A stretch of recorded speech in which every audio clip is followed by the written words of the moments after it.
ጤና ይስጥልኝ ክቡራንና ክቡራን በያላችሁበት የእግዚአብሔር ሰላም ከሁላችን ጋር ይሁን በማለት መርሃ ግብራችንን ጀምረናል። ዛሬም ደግሞ የሌሊት የሚቆመውን ማሕሌተ ጽጌ ንባቡንም ትርጓሜውንም አሰማችኋለሁ። ንባቡን ትርጓሜውን አውቀን ደግሞ ማሕሌቱን ስንቆም ከዛ ጣዕመ ዝማሬ ጋራ ምስጢሩን አውቀን ስንቆም በጣም ሕሊናችን ሰማየ ሰማያት ይገባል። በቅድስት ድንግል ማርያም ፍቅር ጣዕመ ፍቅር በእውነት ውስጥ ስጋችን ነፍሳችን መንፈሳችን ሁሉ ይደሰታል ይረካልና ትርጓሜውን አሰማችኋለሁ። የምስጢር ባለቤት ልዑል እግዚአብሔር ምስጢሩን ጥበቡ እንዲገልጥልን ቅዱስ ፈቃዱ ይሁንልን። የመጀመሪያው ማሕሌተ ጽጌ እንዲህ ይላል። ትመስል እምኪ ማርያም ዕለተ ሳልስተ ወራቤተ ዘወለደት ጽጌ ወፀሐይ ዓለም ብርሂተ ካይበ ትመስል ሳቤተ ዕለተ እስመ ፈረየት ኪያኪ ተአምረ ግእዛን ሰንበተ ለእለ በሰማይ ወምድር ዘኮንኪ ረፍተ። ወደ አማርኛ ስንመልሰው አበባና ብርሂት የዓለም ፀሐይን የወለደች ማርያም እናትሽ ሐና ሦስተኛዋንና አራተኛዋን ዕለት ትመስላለች። ዳግመኛም ሰባተኛዋ ዕለትን ትመስላለች። በሰማይና በምድር ላሉ ረፍት የሆንሽ የነፃነት ምልክት ሰንበት አንቺን አፍርታለችና የሚል ልዩ ምስጋና ነው። እንግዲህ አባ ጽጌ ድንግል ከአባ ገብረ ማርያም ዘደብረሃንታ ጋራ በመሆን የደረሰው እንግዲህ ቅድስተ ቅዱሳን ድንግል ማርያም በሰባቱ ዕለታት ትመሰላለች። በተለይ በውዳሴ ማርያም ትርጓሜያችን ላይ እንተረጉመዋለን። ቅድስት ድንግል ማርያም ከዕለተ እሑድ እስከ ዕለተ ቀዳሚት ባሉት ዕለታት እንዴት እንደምትመሰል በተለይ በትርጓሜ ላይ በስፋት ይታተታል። ያንን ትርጓሜ ደግሞ ብዙዎቻችሁ ፍልሰታ ውዳሴ ማርያም ስተረጉም አሰምቻችኋለሁ።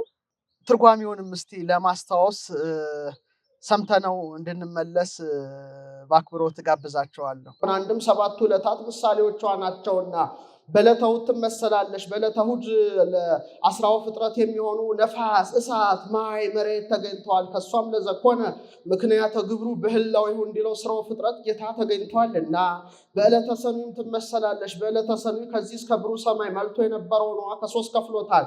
አንዱን ዙሪያውን አጎልጉዶ በጽንፈ ምድር ወስኖታል፣ ውቅያኖስ ይባላል። አንዱን ወደ ላይ አውጥቶ ሰቅሎታል፣ የብርሃን መመላለሻ ነው፣ ጠፈር ይባላል። አንዱን ከጠፈር በላይ አኑሮታል፣ ሐኖስ ይባላል። የማይረጋ ብፁዕ ነው ጠፈር የእመቤታችን ብርሃኔ ጌታ።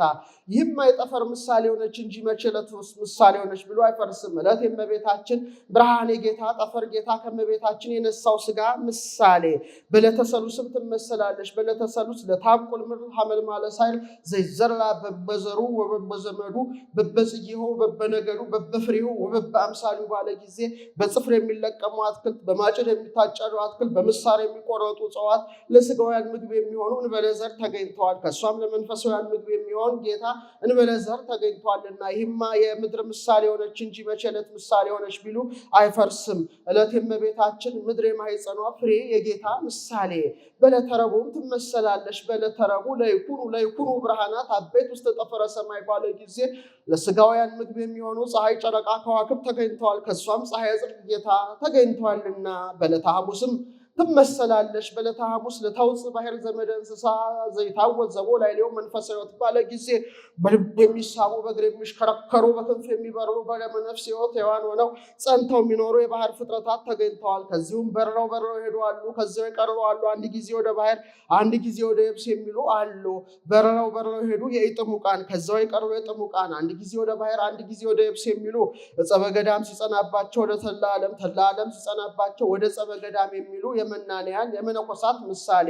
ሜረ ይወድቅ ጻድቅ ወሜረ የተነሳ እንዲልዝ ወባረኮሙ ለክልኤሆሙ በአቲ በረከት ይላል ብሎ በልባቸው የሚሳቡ በከብታቸው በንብረታቸው ነግደው ከሚስታቸው ወልደው ስጋ ወደሙ ተቀብለው አስራት በኩራት አውጥተው የሚኖሩ የሚመናን ምሳሌ። በእግራቸው የሚሽከረከሩ ከትሩፋት ወደ ትሩፋት የሚፋጠኑ የባህታውያን በክንፍ የሚበሩ ተመስጦ ያላቸው የሰማዕታት ዕለት የእመቤታችን ባሕረ ጥምቀት ምሳሌ። በዕለተ ዓርብም ትመሰላለች። በዕለተ ዓርብ ንግበር ሰብአ በአርአያነ ወበአምሳሊነ ባለ ጊዜ ቀዳማዊ አዳም ከእኅቱ ምድር ተገኝቷል። ከእሷም ዳግማዊ አዳም ጌታ በእኅቱም ድንግልና ተወልደዋልና። በዕለተ ቀዳሚትም ትመሰላለች። ወአመሳብዕት ዕለተ ዐረፈ እግዚአብሔር እምኩሉ ግብሩ ዘኀዘ ይግበር ባለ ጊዜ ሥጋዊ ዕረፍት ተገኝቶባታል። ከእሷም የመንፈሳውያን ዕረፍት የሚሆን ጌታ ተገኝቷልና። እንግዲህ ውዳሴ ማርያም ትርጓሜን ሰምተን እንደመጣ ነው ቅድስት ድንግል ማርያም ከዕለተ እሑድ እስከ ዕለተ ቀዳሚት ባሉት ዕለታት ትመሰላለች። አሁን ደግሞ በምናየው ማሕሌተ ጽጌ ላይ አባ ጽጌ ድንግል ደግሞ ሐናን ነው የሚመስላት። ሐና ቅድስት ሐናን በእነዚህ ዕለታት ይመስላታል። በተለይ ከዕለታት መርጦ በዕለተ ሰሉስ ወይም በማክሰኞ በዕለተ ረቡዕና በዕለተ ቀዳሚት ወይም በሰባተኛው ዕለት መስሎ ትመስል እምኪ ማርያም ዕለተ ሳልስተ ወራብዕተ ዘወለደት ጽጌ ወፀሐይ ዓለም ብርሂተ ካይበ ትመስል ሳብዕተ ዕለተ እስመ ፈርየት ኪያኪ ተአምረ ግእዛን ሰንበተ ለእለ በሰማይ ወምድር ዘኮንኪ ዕረፍተ በማለት ቅድስት ድንግል ማርያምን የወለደችውን ሐናን በማክሰኞ ዕለት ይመስላታል። በዕለተ ረቡዕ ይመስላታል። በዕለተ ቀዳሚት ይመስላታል። ምስጢሩ ምንድን ነው የሚለውን አሁን እያብራራን እናያለን። እንግዲህ ቅድስት ድንግል ማርያም በዕለታት እንደምትመሰል ሁሉ አሁን ደግሞ ሐና በዕለተ ማክሰኞ አባ ጽጌ ድንግል ይመስላታል። እንደምታውቁት በዕለተ ሰሉስ ወይም ማክሰኞ አዝሬት፣ አትክልት፣ እጽዋት ተገኝተዋል በተለይ። ስለዚህ አበባ አንቺን አስገኝታለችና ሐናን በማክሰኞ ዕለት እመስላታለሁ ብሎ ሊቁ አባ ጽጌ ድንግል ያነሳታል። ምክንያቱም ቅድስት ድንግል ማርያም በመጀመሪያዋ በዕለተ ሰሉስ በተፈጠረችው የገነት አበባ ትመሰላለችና ነው። ለዚህም ስለ መጀመሪያው አበባ የጻፈልን አባታችን ሄኖክ ነው። የአዳም ሰባተኛ ትውልድ ሄኖክ የሆነው ሄኖክ በምዕራፍ 7 ከቁጥር 1 እስከ 22 ምን ይላል? የከበሩ 7 ተራራዎች አየሁ ይላል። ሙሉን አንቡት። ሰባተኛውም ተራራ በእነዚህ መካከል ነው ይላል። በስድስቱ መካከል እንደሆነ ይጠቅሳል። ቁመታቸው ግን እንደ አትሮንስ ወንበር ሁሉም ይመሳሰላሉ። መዓዛ ያላቸው ዛፎችም ይከቡታል። በመካከላቸውም አንድ ዛፍ አለ። ከነርሱ አንዱስ እንኳን ለእኔ የሸተተበት ጊዜ ከቶ የለም። እንደርሱም ያሉ ሌሎች አይሸቱም። ከሽቱም ሁሉ ይልቅ ይሸታል።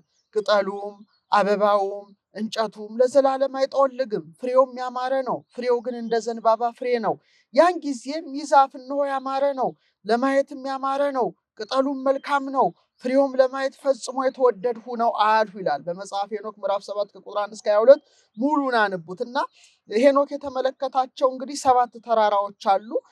ሰባተኛይቱ ተራራ እንግዲህ በመካከል ያለች ናት እና ሊቃውን ሲያመሰጥሩት ይህ ሄኖክ የተመለከታቸው 6 ተራሮች በስድስቱ ቃላተ ወንጌል ያመኑ የሚመናን ምሳሌ ናቸው። ሰባተኛይቱ ተራራ ደግሞ የቅድስት ድንግል ማርያም አምሳል ናት። 7 እንደምታውቁት ፍጹም ቁጥር ነው። እስመ ሁልቁ ሳብዕ በኀበ ዕብራውያን ፍጹም ውእቱ ይላል። እመቤታችንም በክብር ፍጽምት ናት።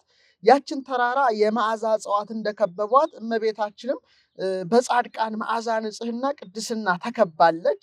ካሉት ዛፎች ሁሉ ደግሞ እንደርሷ የሚሸት የሚመስላት የሌለችው በመካከላቸው ያለችው አንዲት ዛፍ ደግሞ ያው የቅድስት ድንግል ማርያም ምሳሌ ናት። ምክንያቱም የቅድስት ድንግል ማርያምን መዓዛ ንጽሕና መዓዛ ድንግልና ከጻድቃን ንጽሕና ድንግልና ጋር የሚመሳሰል አይደለም፣ የእሷ ልዩ ስለሆነ ነው። የማይጠወልግ ቅጠሏ አበባዋ እንደማይረግፍ ቅጠሏ እንደማይጠወልግ ለዘላለም የማይለወጥ የዘላለማዊ ድንግልናዋ አምሳል ነው እና ፍሬው ብዙ እንደሆነ እሷም በድንግልናዋ የሚገኘው ክብር ብዙ መሆኑን ታላቁ አባት ሄኖክ ሲጠቁም ነው። ያቺ ፍሬዋ እንደ ዘንባባ የተነባበረ እንደሆነ የእመቤታችንም ክብሯ እጅግ የበዛ መሆኑን ያሳያል። ምትሕተ ፈጣሪ መልዕልተ ፍጡራን ናትና አንድም የዛፏ ፍሬ የልጇ የፍሬ ሕይወት የክርስቶስ ምሳሌ ነው። ያ ፍሬ ሲቆርጡት እየተካ እንደማያልቅ ሁሉ ለቤዛ ብዙኃን የተሰጠ የጌታ ቅዱስ ሥጋው ክቡር ደሙ ዕለት ዕለት እየተሰዋ ሲሰጥ የመኖሩ ምሳሌ ነው።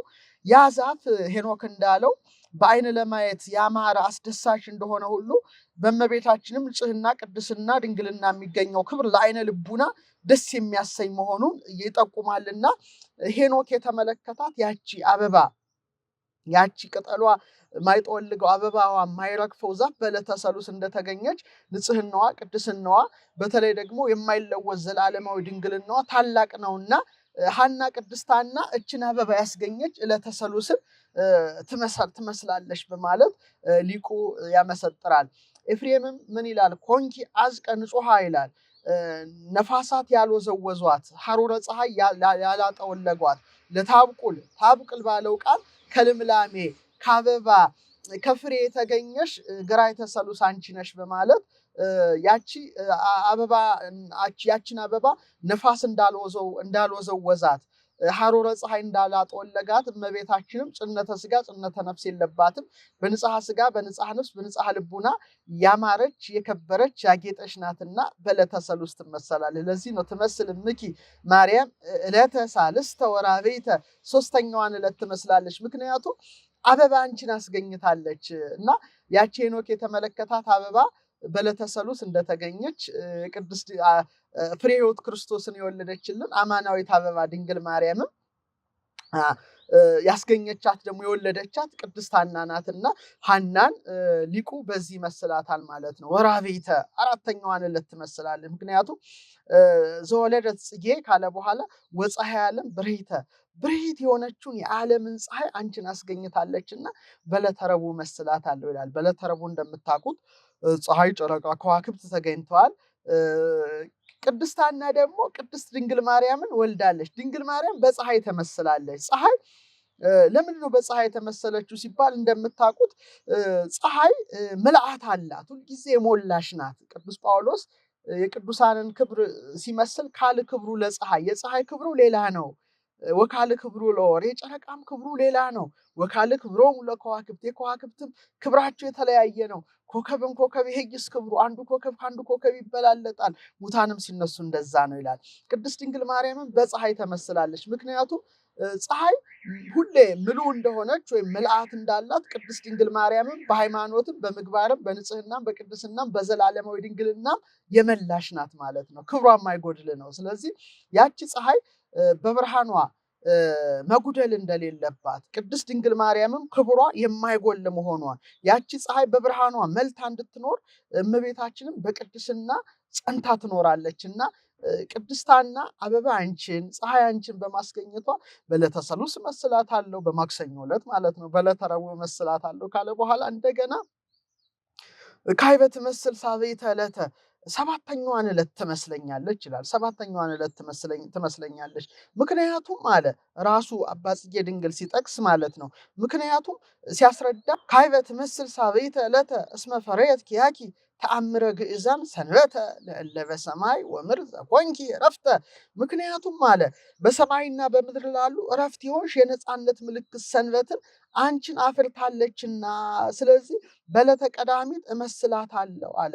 ያቺ ዕለተ ቀዳሚት ዕረፍት እንደተደረገባት ሁሉ ቅድስት ድንግል ማርያምም ከልጇ አማልዳ ለጻድቃን እሴት ለኃጥአን ስርየት አሰጥታ ዕረፍተ ነፍስ ኃጥአን እንዲያርፉ ታደርጋለች ከልጇ በማልዳ። ስለዚህ ዕረፍተ ነፍስ የምታሳርፍ በምልጃዋ ቅድስት ድንግል ማርያምን ቅድስት ሐና ወልዳታለችና ቀዳሚትን ትመስለኛለች በማለት አባ ጽጌ ድንግልና አባ ገብረ ማርያም ዘደብረ ሐንታ በማሕሌተ ጽጌ ድርሰታቸው ላይ እንግዲህ ቅድስት ድንግል ማርያምን አክብረዋል፣ አወድሰዋል። ይሄ እንግዲህ የመጀመሪያው ነው።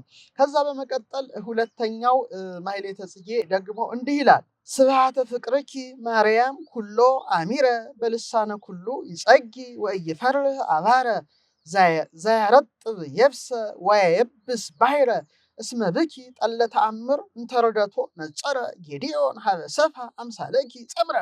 ወደ አማርኛ ስንመልሰው ማርያም ሆይ የፍቅርሽ ምስጋና ሁል ጊዜ በሁሉ አንደበት ያብባል፣ ድርቅንም አይፈራም። የብሱን ያረጥባል፣ ባሕሩን ያደርቃል። አምሳልሽ የሚሆን ጸምርን በዘረጋባት ቦታ ጌዴዎን አወራረዱን ያየው ተአምር ጠል ባንቺ አለና የሚል እጅግ እጅግ እጅግ እጅግ ድንቅ ምስጋናን ነው የደረሰው። እንግዲህ ስብሐተ ፍቅርኪ ማርያም ኩሎ አሚረ በልሳነ ኩሉ ይጸጊ ወኢይፈርህ አባረ ዘያረጥብ የብሰ ወየብስ ባሕረ እስመ ብኪ ጠለ ተአምር እንተረደቶ ነጸረ ጌዴዎን ሀበ ሰፋ አምሳለኪ ጸምረ በማለት ሊቁ ያነሳል። ይህንን እንግዲህ ምስጢሩን በምናነሳበት ጊዜ ድርቅን አይፈራም በሁሉ አንደበት ያብባልና የፍቅርሽ ምስጋና በማለት ነው የሚናገረው። እንደምታውቁት እንግዲህ ድርቅ በመጣ ጊዜ አበባ ይጠወልጋል፣ አበባ ይደርቃል። አበባ ሁልጊዜ እንዳበበች አትቀርም። ወቅቷ የአበባ ወቅት ሲያልፍ መድረቁ አይቀርም፣ መክሰሙ አይቀርም፣ መርገፉ አይቀርም። እንግዲህ አበባ በድርቅ ይደርቃል። የቅድስት ድንግል ማርያም ምስጋና ግን አይጎልም። እንደ አበባ ወቅቱ ካበቃ በኋላ እንደሚከስም አይደለም። የእሷ ምስጋና ትውልድ ዘይሃልፍ ትውልድ ዘይተርፍ ሁሉ የሚያመሰግናት ነው። ያለፈው ትውልድ አመስግኗት ነበረ። በነቢያት ብንሄድ ንጽህናዋን፣ ቅድስናዋ፣ ዘላለማዊ ድንግልናዋ፣ ክብሯ እየተገለጸላቸው ትንቢት ይናገሩ ነበረ።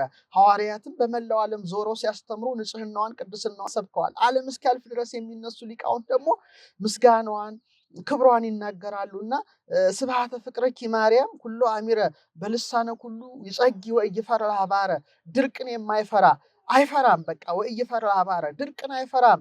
የፍቅርሽ ምስጋና በልሳነ ኩሉ ይጸጊ በሁሉ አንደበት ያብባልና በማለት መስክረዋል። ዳዊትም ህየንተ አበዊኪ ተወልዱ ለኪ ደቂቅ በአባቶችሽ ፈንታ ልጆች ተተኩልሽ በማለት ንጽህናዋን ቅድስናዋን በተናገሩ በአበይት ነቢያት ፈንታ ደቂቅ ነቢያት በእነሱ ፈንታ ሐዋርያት ሰብአ አርድእት ሊቃውንት እየተተኩ ዓለም እስኪያልፍ ድረስ የሚነሱ መምህራን ንጽህናዋን ቅድስናዋን ምሳሌዋን የሚናገሩ ናቸውና ሊቁ ይሄንን ይላል። ይህ ብቻ አይደለም። በሉቃስ 1:48 ላይ እሷ ራሷ ቅዱስ ገብርኤል ነገደ መላእክትን ወክሎ ሲያመሰግናት፣ ኤልሳቤጥም ቅዱሳትን ወክላ ስታመሰግናት እንግዲህ በቅዱስ ገብርኤልና በኤልሳቤጥ ብቻ ተመስግኜ አልቀርም፣ እነሆ ከዛሬ ጀምሮ ትውልድ ሁሉ ያመሰግኑኛል ብላ ተናግራለችና በልሳነ ኩሉ ይጸጊ ወኢይፈራ ባረ ብርዱን የማይፈራ ድርቁን የማይፈራ በትውልድ ሁሉ የሚያብብ የሚያፈራ ንጽህናዋ ቅድስናዋ ምስጋናዋ ዘላለማዊ ድንግልናዋ በትውልድ ሁሉ ይነገራልና ሊቁ ይሄንን አየ። ከዛ በኋላ ደግሞ በጣም በሚገርም መልኩ ባህሩን የሚያደርቅ የደረቀውን የሚያረጥብ ያን ድንቅ ተአምሯን ጠለ ሕይወት ክርስቶስ የወለደች ቅድስት ድንግል ማርያምን ጌዲዮን ባያት ብዝት ግምጃ መስሎ ሊቁ ያመሰግናል። እንግዲህ ጌዲዮን በመጽሐፈ መሳፍንት ምዕራፍ 6 ከቁጥር 36 እስከ 40 በአውድማው የዘረጋት ያቺ ብዝት ግምጃ እጅግ ትደንቃለች። እንደውም መልአኩን ምን ይለዋል? ጸምር ልዘርጋ ይለዋል። ጠሉ ከሰማይ የሚወርደው ጠል በብዝት ላይ ይውረድ፣ ዳርና ዳሩ ግን ደረቅ ይሁን ይለዋል። መልአኩን ይሁንልህ አለው። እንግዲህ ጠሉ ብዝት ላይ ወረደ፣ ዳርና ዳሩ ደረቀ ማለት ነው። እንግዲህ ይሄ ነው እርጥቡን ደረቅ ደረቁን እርጥብ ያደርጋል ያለው። ይኸውም ለጊዜው ተደረገ። ፍጻሜው ግን ጸምር የእስራኤል ነው። ጠል የረድኤተ እግዚአብሔር ምሳሌ ነው። ጠሉ ወደ ጸምሩ መውረዱ እስራኤልን የመርዳቱ፣ በዳርና በዳር አለመውረዱ ደግሞ አሕዛብን ያለመርዳቱ ምሳሌ ነበረ። ፍጻሜው ግን ጌዲዮን የዘረጋት ጸምር ጠሉ የወረደባት የእመቤታችን ምሳሌ ናት። ጠሉ የጠለ ምሕረት የክርስቶስ ምሳሌ ነው።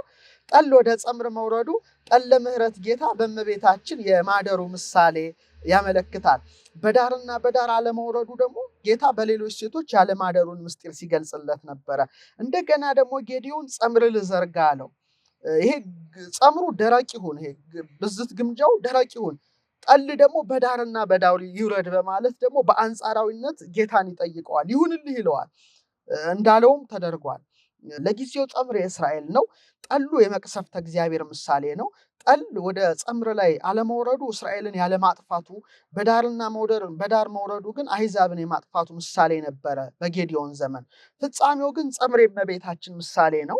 ጠል የዘር የሩካቤ ምሳሌ ነው። ጸምሩ ደረቅ መሆኑ እመቤታችን ያለ ዘር ያለ ሩካቤ በግብረ መንፈስ ቅዱስ የመውለዷ አምሳል ነበረ። ዳርና ዳሩ የሌሎች ሴቶች ምሳሌ ነው። ያ ጠል በዳርና በዳር መውረዱ፣ ሌሎች ሴቶች ግን በዘር በሩካቤ መውረዳቸው ምሳሌ ነውና እመቤታችን ያው እንግዲህ ጸምረ ጌዲዮን የጌዲዮን ጸምር ተብላ ትጠራለች እና ሊቁ አባ ሕርያቆስም በቅዳሴው በቁጥር 34 ላይ ጸምር ዘጌዲዮን የጌዲዮን ጸምር አንቺ ነሽ በማለት ያው ያመሰግናታል። አባ ጊዮርጊስም በአርጋኖን መጽሐፉ ላይ ምን ይላል?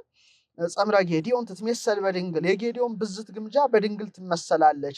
ምድር በመላዋ ደረቅ ስትሆን በላይኛው ዝናብ ካፊያነት ለምልማ ተገኝታለችና ከሰማያዊ አባቱ እቅፍ የወረደ የበረከት ጠልን ድንግል እንደተቀበለች ሁላቸው ሴቶች ከዚያ ጠል ሳይነካቸው ለመሸከም ዝግጁ አልነበሩምና።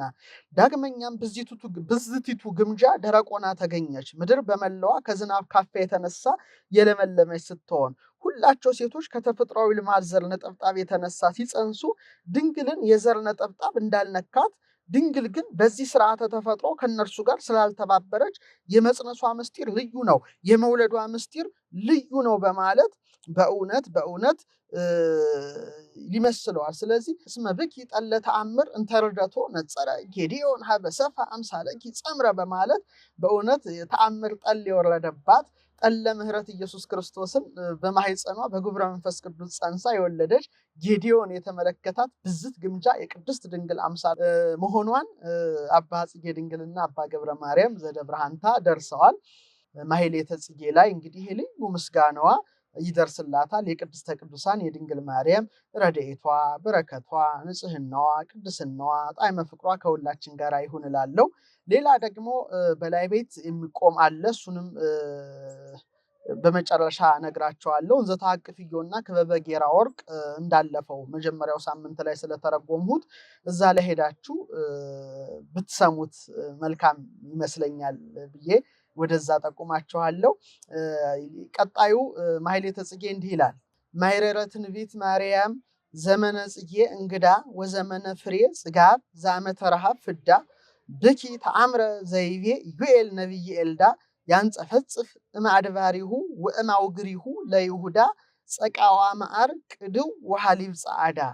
ይንግዳ አበባ ዘመን የሆንሽ የትንቢት አዝመራ ማርያም በረሃብ ዘመን ፈንታም የጥጋብ ፍሬ ዘመንን የሆንሽልን ነጭ ወተት የሚጣፍጥ የማር ወለላ ከይሁዳ ተራሮችና ኮረብቶች ይንጸፈጸፋል ሲል የኤልዳ ነቢይ ኢዩኤል የተናገረው ትንቢት በአንቺ ታወቀ፣ በአንቺ ተረዳ በማለት እንግዲህ እጅግ የሚገርም ከትንቢተ ኢዩኤል የእመቤታችን አምሳል ተነግሯልና ያንን በመጥቀስ በእውነት ያንን በመጥቀስ ሊቃውንቱ ደርሰውላታል። በረከቷ ረድኤቷ ይደርብን። ኢዩኤል የሁለቱ ነገድ ነቢይ የነበረው ኢዩኤል እንዲህ ይላል።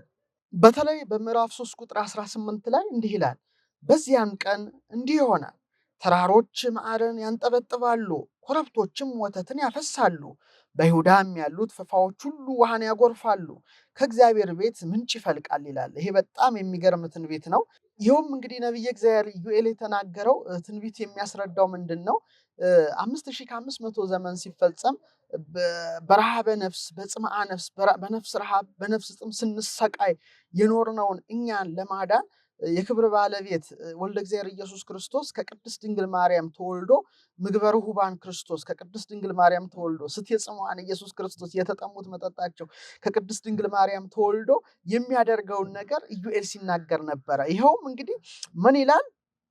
በዚያም ቀን እንዲህ ይሆናል፣ ተራሮች መዓርን ያንጠበጥባሉ፣ ኮረብቶችም ወተትን ያፈሳሉ በማለት በመዓር የተመሰለች ኦሪትን፣ በወተት የተመሰለች ወንጌልን በተራራ በተመሰሉ በሐዋርያት በኮረብታ በተመሰሉ በ72ቱ አርድእት እንዲነገሩ ማድረጉን ሲናገር ነው። እና ማርና ወተት ያፈሳሉ በማለት ይህንን ነገር የተናገረው። ማር የተባለችው እንግዲህ ኦሪት ናት።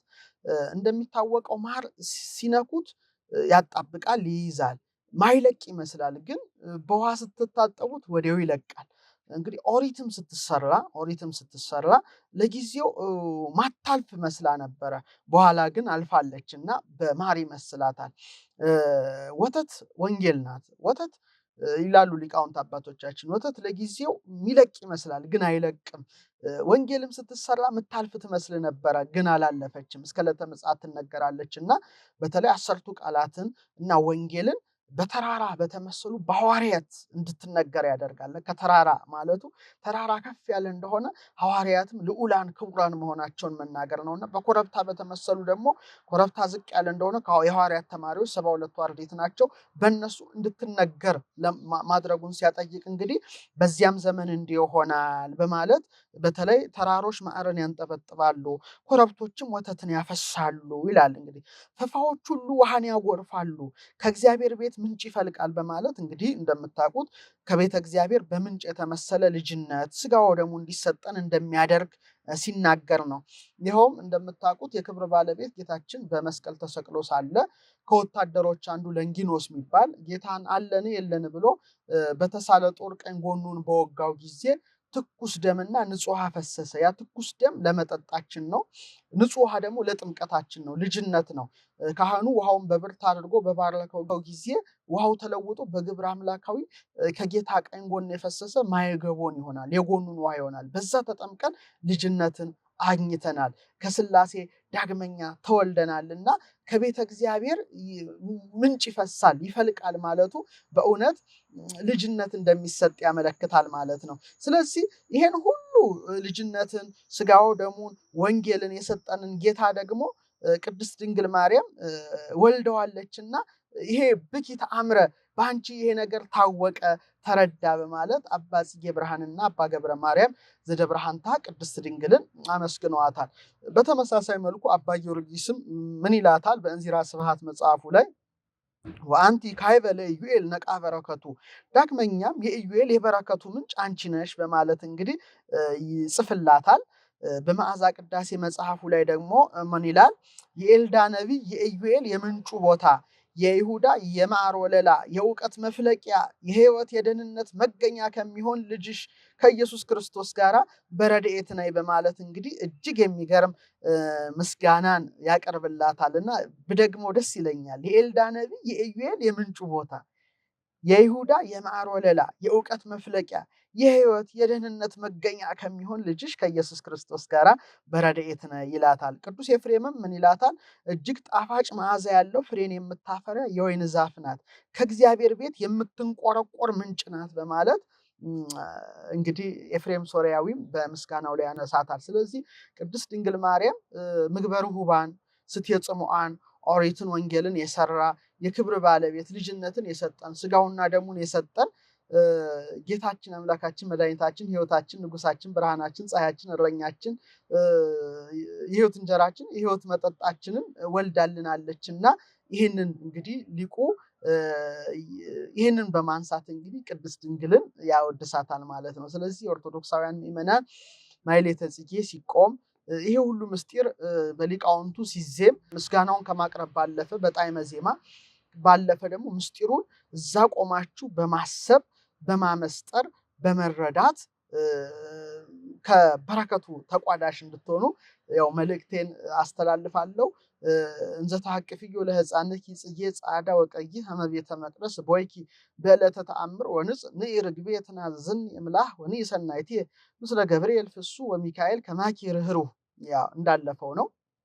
ነጭም ቀይም አበባ ልጅሽን ታቅፈሽ በተአምርና በንጽህና ዕለት ወደ ቤተ መቅደስ በገባሽ ጊዜ ርግበ ኖህ፣ ርግበ ዳዊት፣ ርግበ ሰሎሞን ከሐዘን ከለቅሶ ታረጋጊን ዘንድ ነይ መልካማዬ